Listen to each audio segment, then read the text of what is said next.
Iya, kabar terbaru yang tak terlalu penting. Dengar kabar katanya Amin Rais mendukung pemerintahan Prabowo Gibran. Nggak salah dengar aku? Atau yang salah ngomongnya si Amin Rais? Enggak. Mendukung. Selama ini kemana aja loh? Udah kau bikin kacau negara ini baru kau mendukung. Ya, tahu enggak kalian apa alasannya mendukung? Oleh karena selama ini Bapak Prabowo sudah dibebani oleh pemerintahan Bapak Jokowi. Oleh karena itu, saya dan juga partai kami mendukung. Kalau gue bilang nggak perlu, daripada ketiban sial, nggak perlu didukung-dukung. Model congor kayak kau, busuknya kayak gitu, untuk apa didukung-dukung? Cuman kita nggak tahu lah, ya kan? Ya kalaupun Bapak Prabowo menanggapi dengan respon positif, ya aku tahu itu hanya untuk menjaga image sajanya itu. Tapi tenang Pak Jenderal, kalaupun Bapak Jenderal menerima dia, kami di bawah nggak mau menerima. Tapi kalaupun Bapak Jenderal mau terima aja Pak Jenderal, sama kami nggak ada masalah. Itu nggak akan merubah citra kami terhadap yang namanya Amin Rais, nggak akan. Tapi perhatikan, kalau memang kawan ini ya mau masuk mendukung dan ujung-ujungnya ya menyatakan bahwasanya Bapak Prabowo tidak perlu lagi seorang Gibran Raka Buming Raka, kita sama-sama sama-sama kita buat petisi. Kita nggak tahu apa motivasi kawan ini mendukung. Tak, yang penting kalau ku nilai ya, ada beberapa motivasi kawan ini ya yang melatar belakangi kenapa harus mendukung Prabowo Gibran. Yang pertama, faktor takut. Takut lawan Jenderal nih. Takut apa, Pung? Ya takut lah nggak kebagian. Mana tahu di tengah jalan ya kan, ya Amin Rais ini memberikan masukan ini, masukan itu, masukan ini, masukan itu, kan begitu, lumayan dapat satu kursi. Tapi aku yakin ya kalau Bapak Prabowo itu udah nggak gampang lagi terpengaruh sama omongan-omongan kayak gitu. Sedangkan Habib Rizik Syihab pun juga nggak terlalu dekat. Apalagi Amin Rais. Habib Rizik saja waktu kemarin reuni 212 katanya mereka gembar-gembor mau datang presiden nggak datang itu. Karena Bapak Prabowo sekarang bukan calon presiden yang harus menjaga perasaan orang-orang yang akan mendukungnya. Enggak, beliau adalah presiden, lebih dari 58% memilih, dan beliau adalah presiden dari seluruh rakyat Indonesia. Itu. Ya, jadi beliau sekarang tugasnya bukan jaga perasaan kalian, tapi tugas mereka adalah membangun bangsa ini ke depannya dan menjalankan pemerintahan ini sesuai dengan konstitusi, bukan jaga-jaga perasaan kalian. Enggak lagi. Ya, beda bos, 2024 2029 beda sama sekarang. Kok 2004 2009, 2014 2019.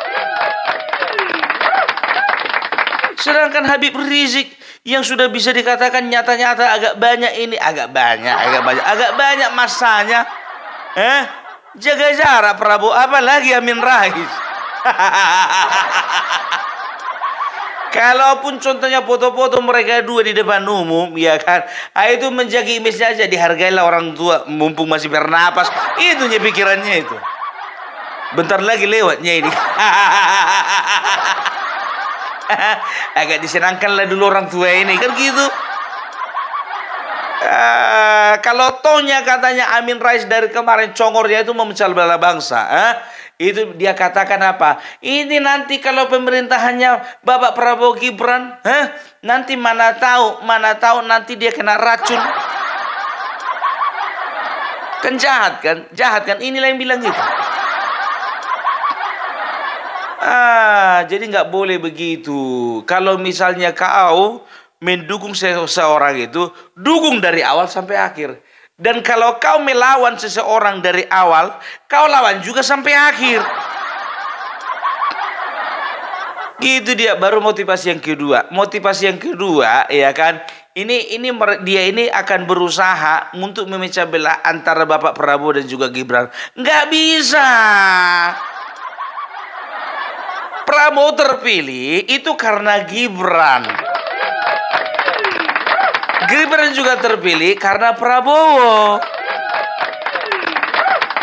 Prabowo Gibran terpilih itu karena rakyat. Jadi ini satu kesatuan ini, nggak bisa kau goyang-goyang, bos. Mimpi apa kawan ini kemarin ya? Coba bayangkan, kemarin baru mendukung Anies, sekarang Prabowo. Karena kalian kau dukung itu. Alah. Setelah itu mendukung siapa? Pramono Anung. Iya, menang.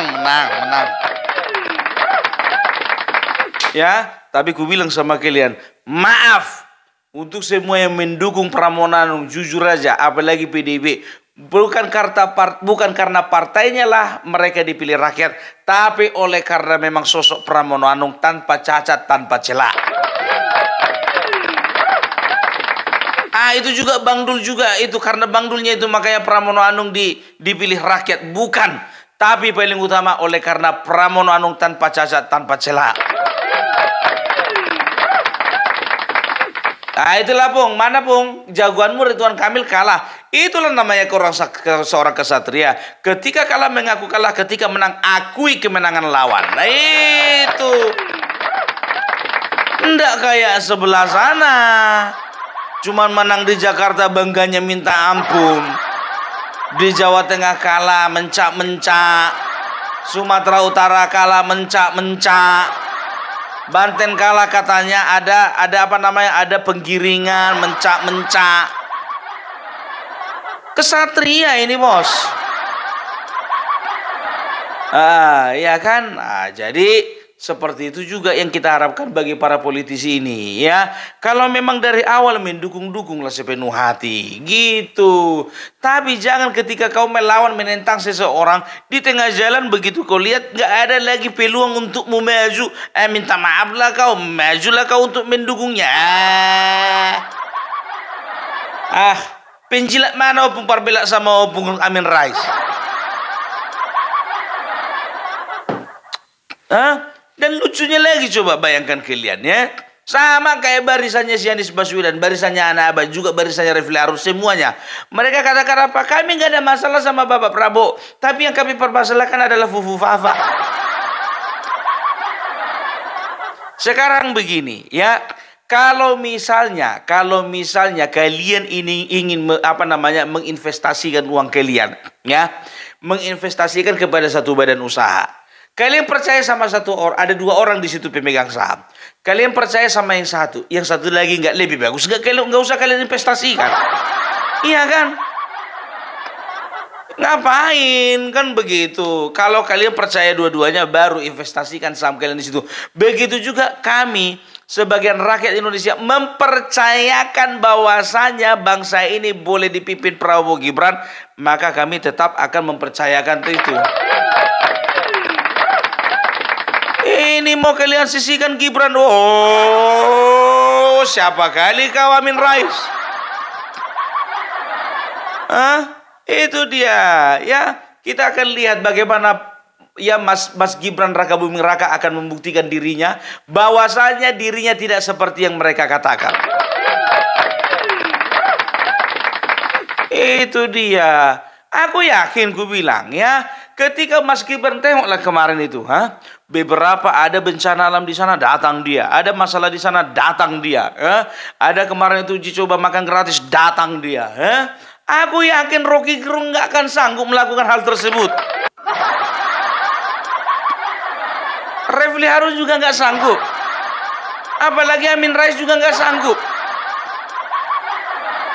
Mungkin secara fisik kalian katakan, gua nggak sanggup Pung. Lebih kuat lah si Rocky Gerung. Rocky Gerung apa namanya panjat tebing. Ya pasti sanggup dia ke sana sanggup. Betul sanggup. Ya tapi dia nggak akan sanggup melihat respon masyarakat yang nggak mau menerima orang itu. Nggak sanggup. Makanya ya kan terlalu banyak komentar seperti Rocky Gerung, Refli Harun, setelah itu Faisal Assegaf dan juga orang model siapa ini Amin Rais. Ini nih dedengkotnya ini nih. Ya, selalu mengatakan bahwasanya nggak akan mungkin dia bisa memimpin, nggak akan mungkin dia bisa menjalankan, cuma numpangnya itu. Kan begitu. Karena apa kalian nggak punya kualitas seperti yang dimiliki Bapak Gibran, nggak punya kalian. Gitu loh, iri tanda tak mampu. Itu dia. Jadi jangan pernah menyepelekan seseorang ketika orang itu belum mulai pekerjaannya. Nilailah seseorang itu setelah beliau menyelesaikan pekerjaannya. Itu dia. Ganteng kata-kata awak kan? Lagian udah percuma aku bilang sama Amin Rais mendukung gitu, partainya aduh nggak dianggap. Udah gimana mau masuk atau enggak partaimu itu nggak ngaruh itu, Wak. Tapi tolonglah jangan ya kalau jadi orang itu jangan jilat ludah sendiri. Itu dia. Ini kan sama aja menjilat ludah sendiri. Jadi belepotan aku ngomong. Ya, kalau kita sudah meludah,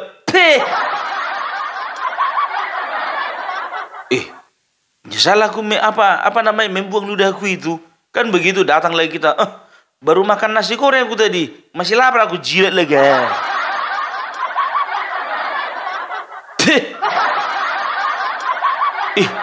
Lu baru makan pizza aku tadi, masih harum tadi itu kan? Gak boleh begitu. Makanya sebelum melakukan tindakan, pikir-pikir dulu. Ya, jangan apa-apa fufu-fafa, jangan apa-apa anak haram, jangan apa-apa banyak tudingannya. Inilah manusia yang paling banyak tudingannya ini sama keluarga Joko Widodo. Dibilanglah keluarga ini harus diborgol. Borgol lah. Mana pembuktian kata-katamu itu Amin Rais? Kau yang bilang kalau misalnya Joko Widodo harus diborgol, mana? Nggak sopan mulutnya nih. Banyak kemarin itu bahwa dia dikatakan sampah masyarakat katanya anak-anak Jokowi. Anak-anakmu udah jadi apa? Udah jadi apa? Nggak malu kau menjumpai Gibran? Nggak malu ngelihat Gibran? Anak Mulyono jadi sampah masyarakat. Anak kau jadi apa? Tunjukkan dulu portofolio dari anak-anakmu. Kayak pengen tahu dulu kami. Kualitas rumah tangganya bagaimana? Pendapatan bulanan bagaimana? Organisasi yang dipegang bagaimana? Setelah itu berapa banyak asupan gizi yang didapat dalam 1 minggu? Biar tahu mereka menyediakan makanan gratis untuk anak-anakmu itu. Aku kritis begini, bukannya bilang apa. Tolonglah, sebagai orang yang sudah tua dijaga itu mulut gitu loh. Jadi seperti ini kan. Jadi orang pada ngejek, ya kan? Itu artinya menjilat ludah sendiri. Makanya jangan pernah nilai anak orang lain. Anakmu dulu nilai. Itu pesan nilai, itulah pesan nilai moral pada sore hari ini. Jangan pernah kita nilai moral orang lain, anak orang lain. Nilai dulu moral daripada anak-anakmu. Gitu. Cek kalian lah dulu bagaimana rumah tangga anak-anaknya. Nggak perlu ku kasih tahu. Ya kalau memang baguslah itu. Gitu dia. Ya ini ndak. Ya. Udah tahu ndak kalian ya, kemarin itu si Gus Nur itu kan teriak-teriak ijazah palsu. Egy Sujana juga gitu, ijazah palsu mengenai Bapak Joko Widodo. apa namanya, dia itu cuman ijazah palsu lulus dari UGM. Ternyata minggu kemarin dia baru saja reuni dengan mahasiswa UGM. Jadi Bapak, jadi begini ya, ketika kita menghadapi orang yang iri dengan kita, mengatakan ini begitu, ini begitu, ini begitu, ini begitu, tiru ilmu Bapak Jokowi, diam saja. Karena yang aneh mereka sendiri, dan memberitakan berita hoax mereka sendiri, kan begitu ya. Nanti tampung dulu, begitu di ujungnya mereka akan lihat silaturahmi kita, reuni kita dengan apa namanya, dengan mahasiswa di zaman kita, baru terdiam. Mana Ripka Ciptani ya, kemarin itu salah satu mengatakan kan ijazah palsu katanya. Iya, Ripka Ciptani bukan? Cross check dulu agak cross check. Ya, kalau salah aku minta maaf, kan gampang kan, tinggal minta maaf. Itu dia. Jadi manusia kayak gini sudah penyebar hoax, mulutnya busuk, otaknya juga kotor. Ya, walaupun orang tua nggak bisa jadi teladan gitu loh. Ini yang kusayangkan dari manusia ini. Nggak bisa jadi teladan. Maunya kita, ya kan, kalau ngelihat orang yang udah 60 tahun ke atas, maunya jadi panutan gitu kan. Ini udah lupa 80. Dari sisi mana mau kujadikan panutan gitu loh? Mikir awak, kok panjang kali umur kawan ini. Apalagi cuma itu aja yang mau jadi panutan. Rasanya apa ya, bisa panjang umur, paling itu aja yang bisa kupelajari. Tapi kalau misalnya contohnya dari kata-katanya, dari semua sepak terjangnya, dari semua pernyataan-pernyataan politiknya, nggak ada. Racun. Makanya manusia-manusia kayak gini nih, jujur saja ku bilang ya, manusia langka ini. Jarang-jarang loh orang Indonesia asli itu adalah orang yang bisa menjaga lisannya. Karena apa? Karena orang Indonesia itu adalah orang yang selalu berpegang kepada adat dan budaya. Tapi orang kalau sudah nggak bisa menjaga lisan, apalagi menjelek-jelekkan pemerintah, menjelek-jelekkan pimpinan, bagus apa, ke laut aja. Tinggal itu di tengah-tengah apa sana, di tengah-tengah itu segitiga Bermuda. Bikin di situ rumahnya rumah terapung. Nggak ada habis-habisnya loh. Kukira udah habis kawan ini. Kukira udah, kapanlah habis episodenya ini, pikirku begitu. Nggak taunya masih nyambung juga. Tapi tahu nggak kalian, ya kan? Itu kan tadi kan faktor yang kedua, ya. Faktor yang kedua. Faktor yang ketiga, kenapa kawan ini soal mendukung Prabowo, ya? Karena dia ini sudah kehilangan pamor. Kehilangan pamor. Coba lihat, pamor apa yang mau dilihat dari dia lagi? Udah hilang, udah habis. Sebetulnya kalau udah kayak gini dulu pensiun aja ya kan, duduk-duduk di kursi goyang, kan begitu. Iya, duduk-duduk kursi goyang, menikmati keindahan alam bersama dengan cucu dan juga anak-anak. Udah cukup begitu aja harusnya. Gitu loh. Ini mana ini yang congor-congor kemarin katakan, Joko Widodo kalau udah lengser jadi presiden, kenapa harus ikutan kampanye? Kenapa harus ikutan berpolitik lagi? Ya ini yang udah tua, lebih tua daripada Joko Widodo, kenapa kalian lepas? Kenapa kalian izinkan? Nggak ada protes kalian? Tolong dong, fair dong, fair.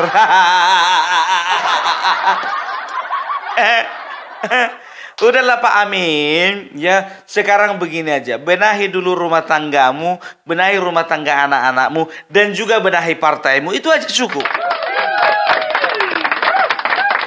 Ya, nggak usah lagi komentari. Kalaupun mendukung aja lah, diam-diam aja lah kau bilang mendukung. Nggak usah kau gembar-gemborkan malu. Kau sendiri yang malu. Gitu loh. Ya konsisten no. Kayak Rocky Gerung gitu, konsisten. Ya. Kalau dia memposisikan diri sebagai pengkritik terus. Gitu, jangan jadi penjilat. Gitu, sama kayak Opung Parbela sekarang. Kalau kalian nilai aku ini sebagai penjilat Mulyono, penjilat Prabowo, penjilat Gibran, ya udah aku akan terus konsisten sebagai seorang penjilat. Penjilat itu kan penilaian kalian. Tapi aku ini bergerak sebagai apa? Sebagai penangkal hoax. Aku tidak mau rakyat Indonesia ya itu tercekoki dengan hoax-hoax yang kalian sebarkan. Coba lihat dulu pergerakannya Refli Harun. Makin lama makin apa? Makin tenggelam kan? Masih pernah orang itu lagi bikin forum. Ada pernah bikin forum lagi? Nggak ada. Pendananya sudah ditangkap polisi. Ya kan, Tom Lembong. Setelah itu apa? Coba perhatikan kalian. Mulai dari kemarin Bapak Joko Widodo, sekarang Bapak Prabowo. Ya selama pemerintah Bapak Jokowi. Apa respon Bapak Jokowi? Diam aja. Biar masyarakat sendiri menilai. Ternyata makin lama makin tenggelam. Begitu pemerintahan Bapak Prabowo dilantik, mingkem semuanya, mingkem. Gak ada yang berani kan. Udah ku bilang intinya tidak ada yang berani. Kita doakan nanti 2029 ya, kembali lagi Bapak Prabowo Gibran akan menjadi presiden dan wakil presiden yang akan datang. Biar makin stabil, biar makin stabil, biar makin paten, biar diam dulu orang ini semua.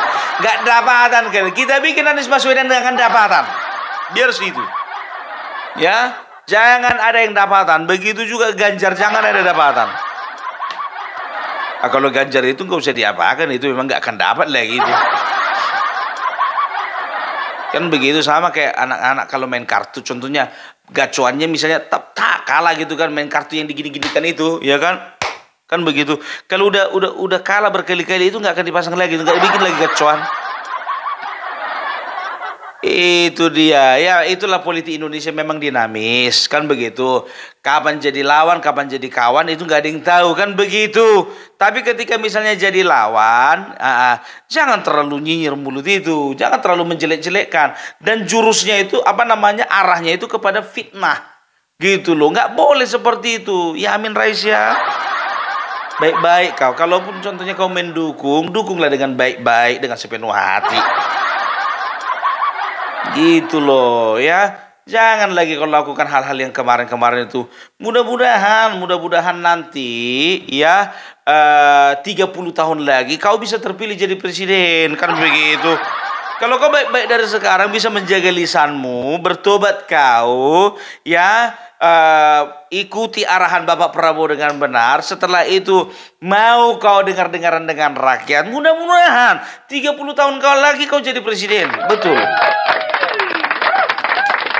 Nggak ada yang mustahil lah kalau aku bilang, ya kan. Pokoknya kami mendukung ya. Sekarang ini tahun 2024. Berarti tahun 2054 kita dukung Amin Rais menjadi presiden Indonesia.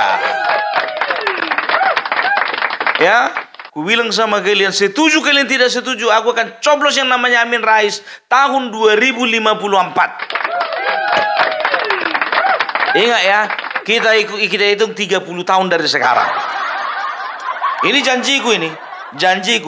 janjiku, dan aku bernazar sama kalian, kalau Amin Rais mencalonkan diri di tahun 2054 jadi presiden, aku akan pilih dia.